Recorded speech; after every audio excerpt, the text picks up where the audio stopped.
Hi guys! Nag-update muna ako dito habang naglalaba guys sa garden tree ko kasi guys, yung isa kong halaman, ito muna guys, ito kasi yung silver photos ko guys, ang lusog niya na oh, ayan.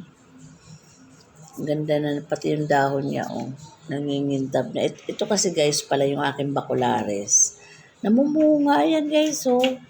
Napansin ko kanina habang naglalaba ako. Habang naglalaba kasi nag-iikot-ikot ako sa akin mga halaman guys. Tapos sabi ko, namunga. May mga bunga yung aking bakularis. Ang taba niya na pati guys, pati yung aking rubber plant.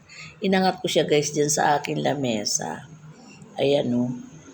Kaya sabi ko, hala, ang ganda niya na ang taba na. Tapos may mga bunga pa yung aking bakularis mga guys. Saka itong silver photos ko, tinabi ko na dyan yung ginagamit ko sa pag-bake. Nagpunas kasi ako dyan guys. God bless po. Thank you.